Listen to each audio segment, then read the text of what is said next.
Radhe Radhe. Hello everyone. जो channel पे नए हैं या चैनल सब्सक्राइब नहीं किया है, प्लीज़ चैनल को सब्सक्राइब कर दीजिए and let's start with a new episode. लेकिन आने के बाद तुम्हारा टाइम सिर्फ मेरा होगा, मैं बीमार हूँ ना, कहते हुए अर्जुन अपने चेहरे पर शरारती मुस्कान लाता है। अर्जुन की बात सुनकर महक का चेहरा लाल हो जाता है। उसके कान भी लाल हो चुके थे क्योंकि महक उसकी बातों का मतलब बहुत अच्छे से समझ रही थी।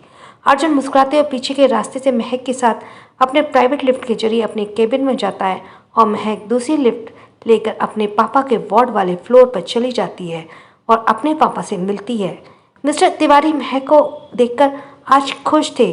दरअसल महक ने अपने पापा से फ़ोन करके कह दिया था कि वह उसकी स्टडी और कोचिंग के लिए थोड़ा बिजी है, उसे कुछ असाइनमेंट पूरे करने हैं, इसलिए वह कुछ दिन तक नहीं आ पाएगी।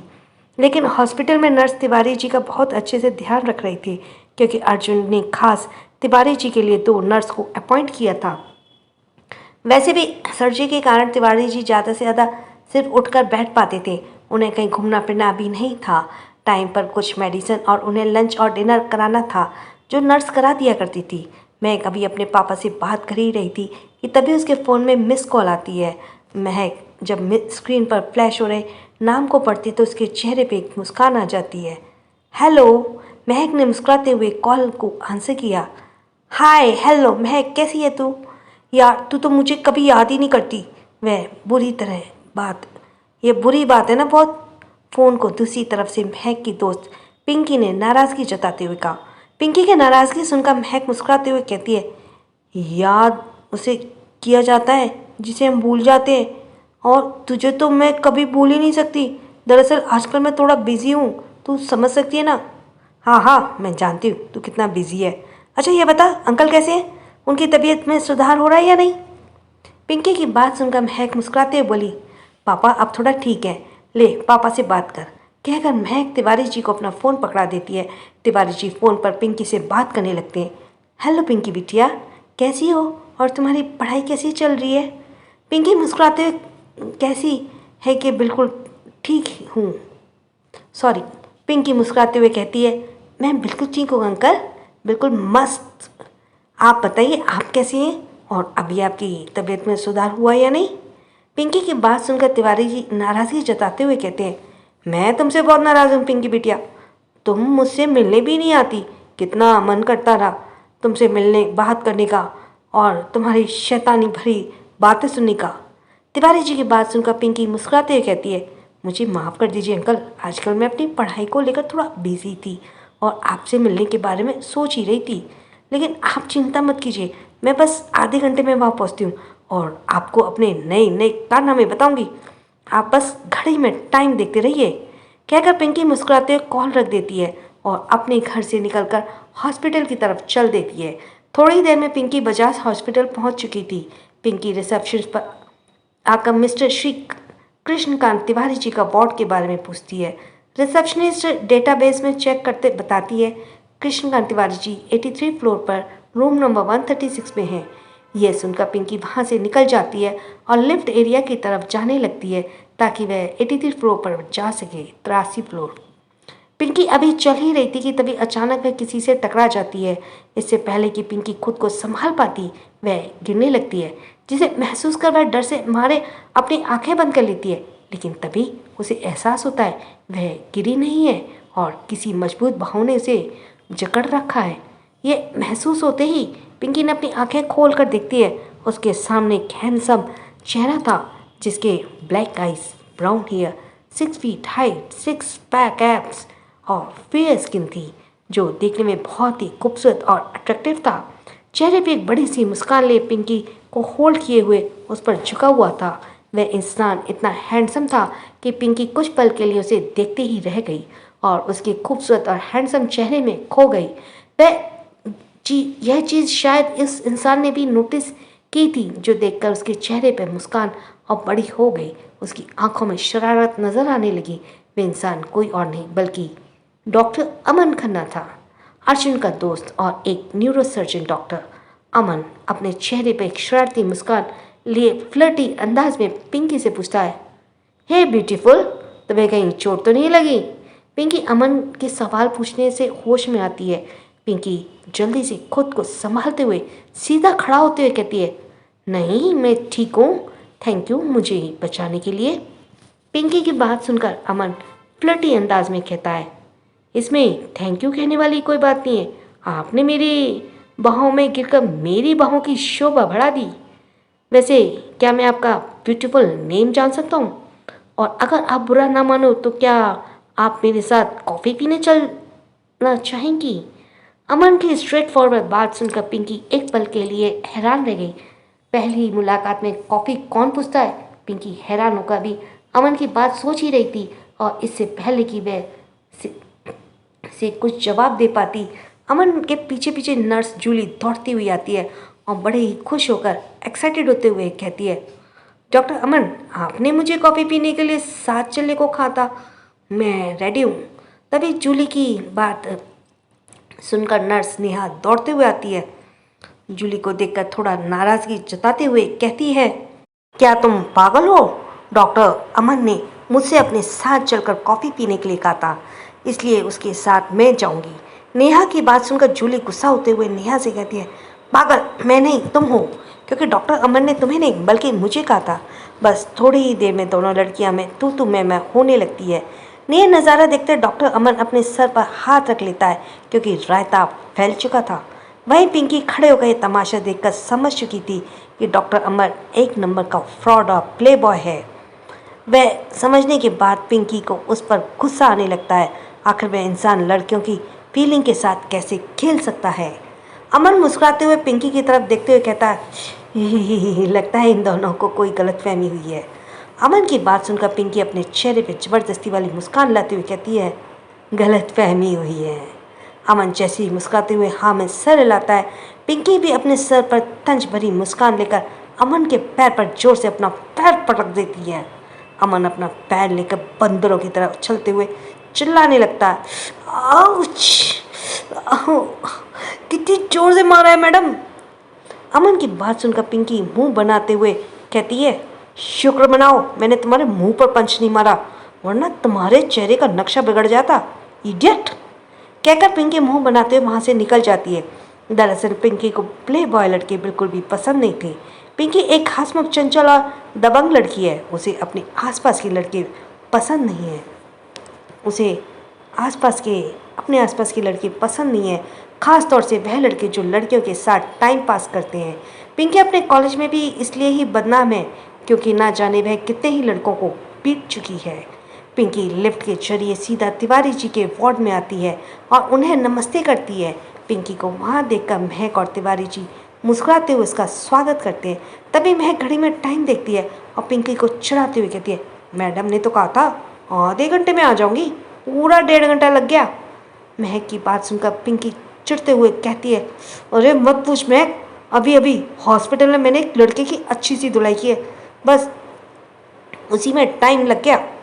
पिंकी की बात सुनकर महक और तिवारी जी एक दूसरे का चेहरा देखने लगते हैं।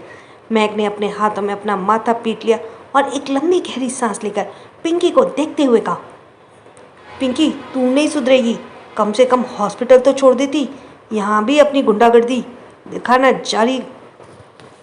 जरूरी था। सॉरी। महक की बात सुनकर पिंकी मुस्कुराते हुए कहती है, अब हर जगह गुंडे मिलेंगे तो गुंडागर्दी तो दिखानी ही पड़ेगी ना। तुझे पता है उस लड़के ने क्या किया था? पिंकी की बात सुनकर तिवारी जी एक्साइटेड होते हुए पूछते हैं, क्या किया था बिटिया, मुझे बताओ। तिवारी जी को एक्साइटेड होते हुए देखकर पिंकी मुस्कुराते उन्हें बातों को बढ़ा चढ़ा कर बताती है, अंकल क्या बताऊँ आपको, मैं जब हॉस्पिटल के अंदर लिफ्ट का इंतज़ार कर रही थी, एक लड़के ने मेरा हाथ पकड़ लिया। मैंने उस लड़के को घूर कर देखा और उसने पूछा, ओ मिस्टर, ये हाथ पकड़ने का क्या मतलब है, हाथ छोड़ो मेरा। उस लड़के ने बड़े ही रौबदार आवाज़ में कहा, ये हाथ मैंने छोड़ने के लिए नहीं पकड़ा, ब्यूटीफुल, अब तो मैं तुमसे शादी करके रहूँगा। पिंकी ने बात सुनकर तिवारी जी हैरान होते हुए पूछते, फिर क्या हुआ बिटिया? फिर वह लड़का मेरा हाथ पकड़कर ज़बरदस्ती अपने साथ लेकर जाने लगा। मैंने जब उसे शादी करने के लिए मना कर दिया तो मेरे पैरों में गिर गया और कहने लगा, पिंकी जी प्लीज़ प्लीज़ मुझसे शादी कर लीजिए, वरना मैं आपके बिना जी नहीं पाऊँगा। मैं अभी हॉस्पिटल की छत से कूदकर आत्महत्या कर लूँगा। मैंने उस लड़के को समझाने की बहुत कोशिश की, लेकिन वह लड़का नहीं माना और भागते हुए हॉस्पिटल की छत पर चला गया। उस लड़के को बचाने के लिए मैं भी उसके पीछे पीछे दौड़ गई।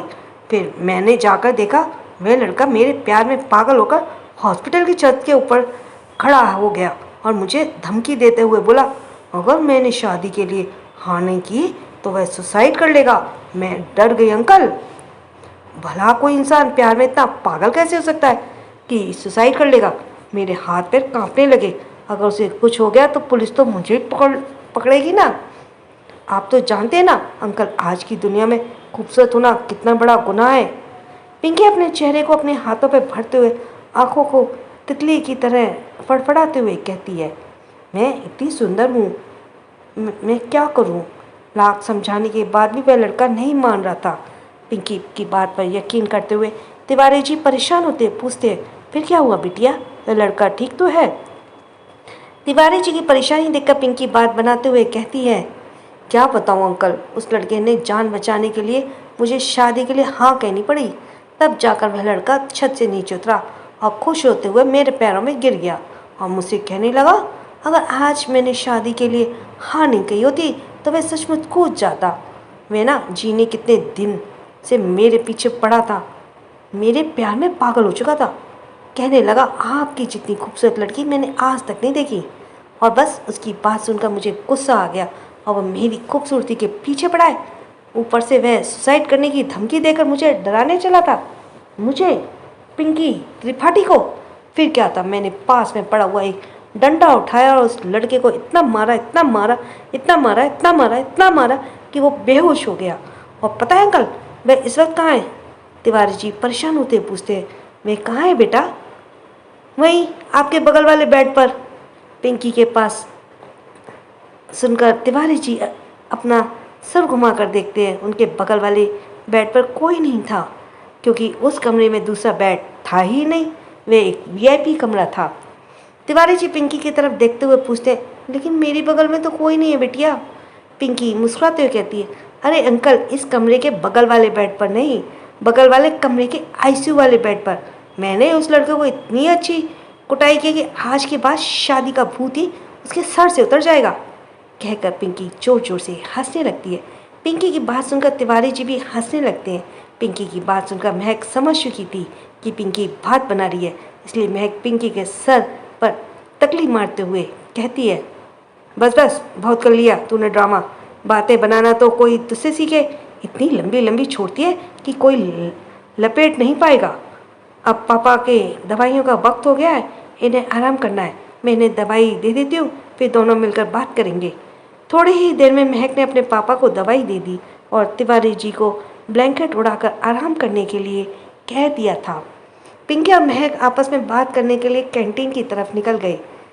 So that was the episode and let's go for the next episode, that is बढ़ती करीबियाँ। इसमें पहले शायद किसी का ऐड दिया हुआ है, बस बस तूने किसी नॉवल का ऐड है। सो लेट्स बिगिन यहाँ से। पिंकी ने महक को चढ़ाते हुए कहा, और बता क्या चल रहा है तेरी लाइफ में। सुना है बहुत बिजी रह रही है, तो अंकल से भी मिलने नहीं आई कुछ दिनों से। हाँ भाई, कहाँ से आई, जीजू छोड़ेंगे तब ना, बहुत परेशान करते हैं ना तुझे। पिंकी मजे लेते हुए ये बातें कर रही थी। महक उसकी बातें सुनकर थोड़ा गुस्सा और थोड़ा शर्म अपने चेहरे पर ला रही थी। महक शर्माते हुए पिंकी की आंखें दिखाते हुए डांटती है, सॉरी गाइस, मेरे को खांसी हो रही है, इसलिए बार बार मुझे रुकना पड़ता है और आप लोगों की डिमांड बार बार आ रही थी, इसलिए करती हूँ। महक शर्माते हुए पिंकी की आंख देखते हुए डांटती है, चुप कर बदमाश, कितनी बेशर्म है तू, शर्म नहीं आती ऐसी बातें करते हुए। अरे इसमें शर्म कैसा, तू जीजू के साथ रोमांस करे और हम मज़े भी ना ले, यह तो गलत बात है भाई। आखिर सहेलियाँ होती भी तो इसीलिए है ताकि अपने दोस्तों की टांग खिंचाई कर सकें। बताना बताना, जीजा भी बहुत परेशान करते हैं तुझे। वैसे दिखने में तो लगते नहीं है, लेकिन मुझे पता है कि वह बहुत रोमांटिक है और तुझे बहुत प्यार करती है। पिंकी की बात सुनकर महक शर्माते हुए कहती है, हाँ रोमांटिक तो बहुत है, लेकिन प्यार का पता नहीं वह मुझसे प्यार करते हैं या नहीं। पर हाँ मेरा बहुत ख्याल रखते हैं, मेरी हर छोटी से छोटी परेशानी को मिनटों में हल कर देते हैं। वह सचमुच बहुत अच्छी है। महक की बात सुनकर पिंकी अपनी आंखें बड़ी करते हुए उसे चिढ़ा कर कहती है, अरे महक तू ऐसा कैसे कह सकती है? तुझे अभी तक उसके प्यार पर डाउट है क्या? अरे मुझसे क्या, किसी अंधे से भी पूछ, वह भी आंख बंद करके बता देगा वह तुझसे कितना प्यार करते हैं। वह तेरा इतना ख्याल रखते हैं, तेरी इज्जत करते हैं, तेरी हर ज़रूरत का ख्याल रखते हैं। जब भी तुझे उनकी ज़रूरत होती है वह हमेशा तेरे साथ रहते हैं। अपने प्यार को साबित करने के लिए इसके अलावा भी कुछ और चाहिए क्या बेवकूफ़? तुझे पता है उस दिन जब तू शॉपिंग पर गई थी अपनी सास के कहने पर, उस दिन भी तुझे जीजा जी ने ही भेजा था। सॉरी, उस दिन भी मुझे जीजा जी ने भेजा था। बस उन्होंने मुझे मना कर दिया था तुझे यह बताने के लिए कि ताकि तेरी कॉन्फिडेंस लूज़ ना हो। अब तू ही बता, जो इंसान तेरा इतना ख्याल रखता है, तुझे इतना सपोर्ट करता है, उसके दिल में तेरे लिए प्यार नहीं तो और क्या है? मैं तो कहती हूँ महक कि तू बहुत खुशकिस्मत है जो तुझे जीजा जैसे हैंडसम मिला, हस्बैंड मिला। किसी ने सच ही कहा है, जो होता है अच्छे के लिए होता है। अगर तू आज इतनी बड़ी मुसीबत में ना पड़ती, तुझे जीजा जी जैसा हस्बैंड कभी नहीं मिलता। बहुत खुशकिस्मत होते हैं जो लोग जिन्हें एक अच्छा जीवन साथी मिलता है, वरना इस दुनिया में छिछोरों की कमी नहीं है जो दूसरों की फीलिंग से खेलते हैं। अब आज ही देख ले, अभी अभी हॉस्पिटल में आते वक्त मेरी एक छिछोरे से मुलाकात हुई। दिखने में अच्छे खासे घर का था, लेकिन दो लड़कियों को अपने पीछे घुमा रहा था। और तुझे पता है उसने मेरे साथ भी फ्लर्टिंग करने की कोशिश की, लेकिन मैंने उसे अच्छा मज़ा सिखाया। बेवकूफ़, इडियट। पिंकी अपने आप में बड़बड़ाई जा रही थी, लेकिन वह अपने ख्यालों में खोई हुई थी। वह जानकर कि पिंकी को उस दिन शॉपिंग पर अर्जुन ने ही भेजा था उसकी हेल्प करने के लिए, वह भी सिर्फ इसलिए ताकि उसका कॉन्फिडेंस लूज़ ना हो। महक याद करती है दिन भर हॉस्पिटल में काम करने के बावजूद अर्जुन ने शाम को उसकी हेल्प करने के लिए कितनी मेहनत की थी। सारा खाना खुद बनाया था बिना महक के कुछ कहे। उसने हर प्रॉब्लम में उसका साथ दिया था। यह महसूस कर महक का दिल अंदर ही अंदर उछलने लगता है। उसे अपने अंदर गुदगुदी सी महसूस हो रही थी। चेहरे पर एक प्यारी सी मुस्कान आ चुकी थी और आंखों में चमक।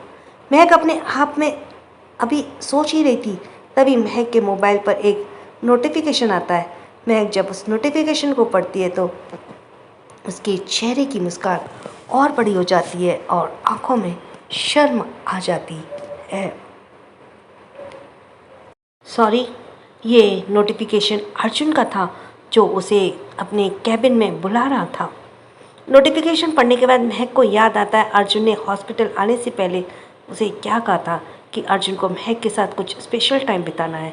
ये याद कर उसके चेहरे पे मुस्कान शर्म की लाली में बदल गई और दिल भी धड़क दोनों ही तेज हो गई।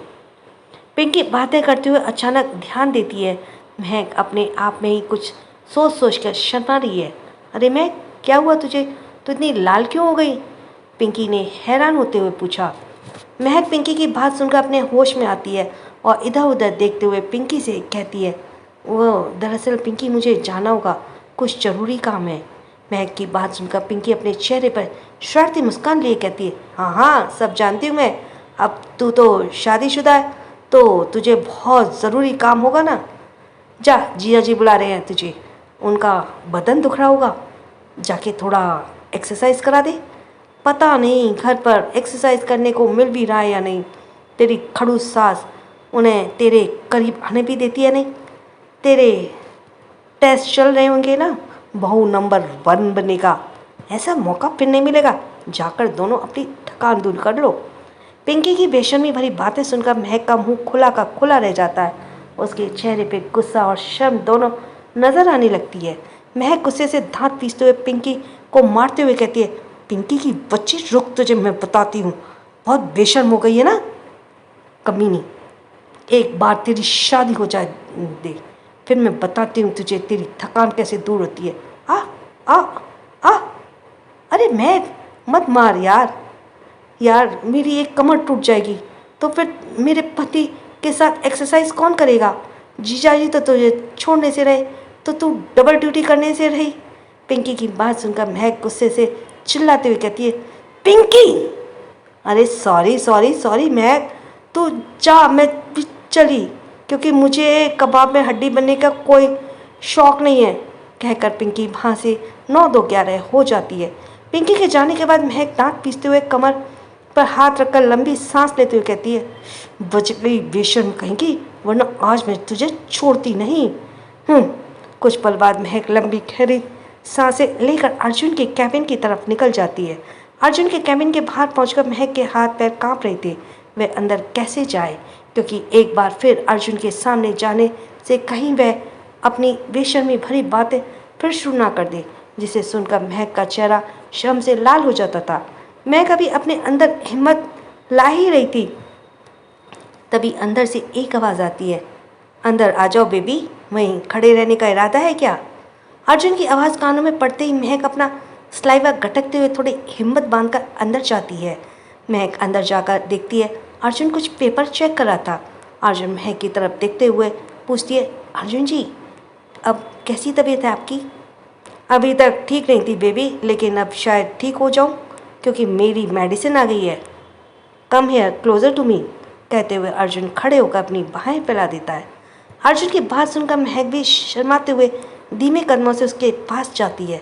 अर्जुन उसे पकड़कर अपने गले लगा लेता है। Baby, I need to rest in peace for a while with you, कहकर अर्जुन महक को अपनी गोद में उठा लेता है और एक बटन प्रेस करके अपने कैबिन को अंदर से लॉक कर देता है, ताकि कोई उन दोनों को डिस्टर्ब ना कर सके। अर्जुन महक को लेकर अपने कैबिन में लगे एक प्राइवेट रूम में लाता है, जहाँ एक बड़ा सा बेड था। अर्जुन महक को बेड पर लेटा देता है और अपनी शर्ट खोलने लगता है। यह देखकर महक की आंखें हैरानी से बड़ी हो गई। वह बेड के साइड में धीरे से सरकते अर्जुन से कहती है, अर्जुन जी, यह आप क्या? मैं अपनी मेडिसिन ले रहा हूँ बेबी, चिंता मत करो, मैं कुछ नहीं करूँगा। अगर तुम चाहती हो मैं ठीक हो जाऊँ, तो बस मैं जो कर रहा हूँ मुझे करने दो, कहकर अर्जुन अपनी शर्ट फर्श पर फेंकते हुए महक के करीब आ जाता है। महक अपना सलाइवा गटकते हुए शर्माने लगती है, लेकिन अर्जुन को रोक नहीं पाती। अर्जुन महक के ऊपर आकर उसे किस करने लगता है, उसके होठों पर अपने होठों से दबा सक करने लगता है। अर्जुन उसके होठों को बड़े ही पैशन के साथ किस कर रहा था और महक भी आहें भर रही थी। धीरे धीरे अर्जुन उसके जो है और भी ज़्यादा उसके करीब आ रहा था। वो दोनों एक दूसरे में खो तो रहे थे, लेकिन महक को बार बार अपनी दादी की बातें याद आ रही थी, लेकिन दूसरी तरफ वह अर्जुन को रोक भी नहीं पा रही थी। लगभग आधे घंटे तक दोनों एक दूसरे में खोए हुए थे। अचानक महक महसूस करती है अर्जुन अचानक शांत हो गया और वह हिल नहीं रहा है, ना ही कोई एक्टिविटी कर रहा है। वह महसूस कर महक अपनी नज़रें उठाकर देखती है तो पाती है अर्जुन अपने उसके ऊपर ही सो गया है। ये देखकर महक हैरान थी। थोड़ी देर पहले अर्जुन इतना एक्साइटेड था और अब अचानक शांत हो गया और किसी बच्चे की तरह से लिपट कर सो गया। महक कुछ पल उसके चेहरे को निहारती रही। अचानक अर्जुन को देखकर उसके चेहरे पर एक प्यारी सी मुस्कान आ गई। कुछ पल उसे निहारने के बाद महक ने अपने बदन में तकलीफ होने लगी। अचानक उसे अर्जुन का भार सहा नहीं जा रहा। उसने धीरे धीरे हरकत करनी शुरू की और बड़े ही मुश्किल से खुद को संभालते हुए करवट बदल ली। महक इस बात का पूरा ध्यान रख रही थी कि अर्जुन की नींद ना टूटे, क्योंकि वह जानती थी कि अर्जुन बीमार है और उसे शायद आराम की ज़रूरत है, एक सुकून भरी नींद की ज़रूरत है। हालांकि अर्जुन का भार बहुत ज़्यादा था, लेकिन महक ने बड़ी ही सफाई से उसे खुद से दूर किया। लेकिन वह यह देखकर हैरान थी कि अर्जुन ने इसे बहुत ज़ोर से हक किए हुए था। महक अर्जुन के हाथ को हटाने की कोशिश कर रही थी ताकि अर्जुन ठीक से सो पाए, लेकिन अर्जुन की पकड़ उस पर मजबूत थी। कुछ पल की कोशिश के बाद महक ने अपनी हार मान ली और अर्जुन के साथ लिपट कर उसके चेहरे को निहारती रही। महक ध्यान देती है अर्जुन बहुत हैंडसम है, उसके चेहरे के नए नक्श बिल्कुल परफेक्ट हैं। अर्जुन अपनी तरफ से बिल्कुल कामदेव का अवतार है। अर्जुन कितना रिच है, एलिगेंट है, दिल का अच्छा है, उतना ही दिखने में भी खूबसूरत है। अचानक महक के मन में पिंकी की कई बातें याद आने लगती है कि अर्जुन कहीं ना कहीं उसे प्यार करता है, इसलिए उसका इतना ख्याल रखता है, उसकी रिस्पेक्ट करता है। अर्जुन परफेक्ट आइडियल हस्बैंड है। यह महसूस कर महक के चेहरे पर एक प्यारी सी मुस्कान आ गई और उसने धीरे से बढ़कर अर्जुन के माथे पर एक लाइट किस कर लिया। वह पहली बार था जब महक ने अपनी तरफ से बढ़कर अर्जुन को किस किया, वरना अर्जुन जब भी महक को किस करता है, महक उसे किस बैक कभी नहीं देती, बस उसकी फीलिंग्स को महसूस करती है। अर्जुन जो करता है उसे करने देती है, लेकिन अपनी तरफ से पहल उसने कभी नहीं की। Thanks for listening. छोटों को प्यार, बड़ों को सम्मान। चैनल सब्सक्राइब करते जाना। राधे राधे।